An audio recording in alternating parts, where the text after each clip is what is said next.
When Indian tycoon Vijay Mallya splashes out $120 million to create the Force India F1 team, it's a pretty good sign that the sport is being taken seriously in the country.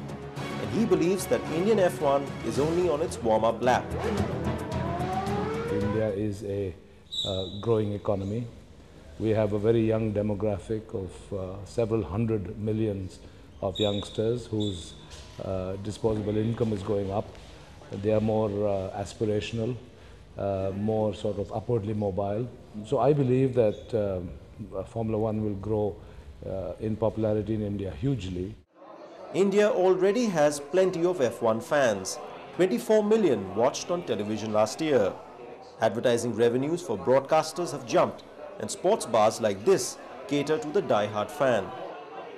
It gives you a high. That's why I love this sport, and more so with now it's become more of a tactical game rather than just speeding around the track with the pit strategies and your how much fuel to put in or when to change the tire. It's become much more interesting now with the pit strategies coming in here. The sport also has its fans among Indian sportsmen. Cricketing legend Sachin Tendulkar dropped by the British Grand Prix to support the Force India F1 team. I like fast cars, and the sound of these cars, I think, is just incredible, and what the drivers actually do on a racing track, it's incredible. And just to control the car and show so much consistency for almost a couple of hours, it's a difficult job, and I appreciate what they do. I think it's just terrific. And soon India will get its very own Grand Prix.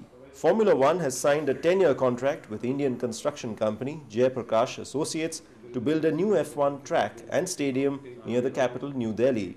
But unlike other government-funded races in Asia, this venture will be paid for by private investment. This will be the site of the Delhi Grand Prix. Spread across 350 acres, it is 20 kilometers from the capital. Construction is expected to start soon, but with the race just 2 years away, a lot remains to be done. And there are those who say that motorsport needs to be promoted more in India for a track here to be viable through the year.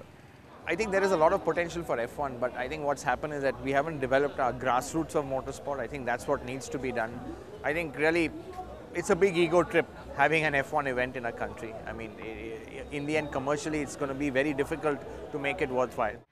Vijay Mallya should know, despite his personal involvement, Force India has so far failed to score a single point in the races this year, as it continues to languish at the bottom of the team rankings.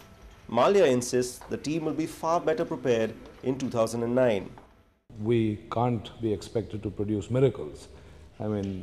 It's been Force India Formula One only since October of 2007. We have had a 12th place finish, 11th place finish and a 10th place finish. We've actually finished a race in the top 10. So we have made progress in 2008.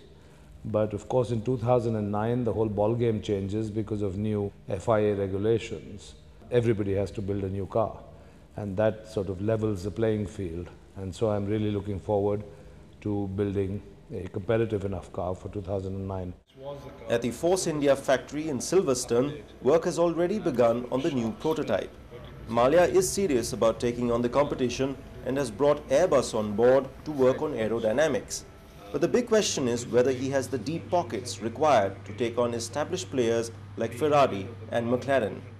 Formula One is obviously very expensive, very, very glamorous, has the best, in the world in terms of ownership, manufacturer support, technology.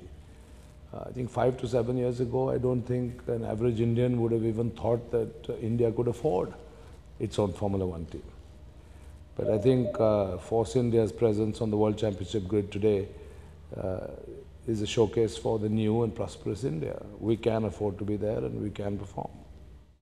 Mallya promises his team will finish in the top 3 at the Delhi Grand Prix in 2010. If that happens, the Indian firms waking up early to F1's marketing potential will already be up to speed when the sport really takes off in India.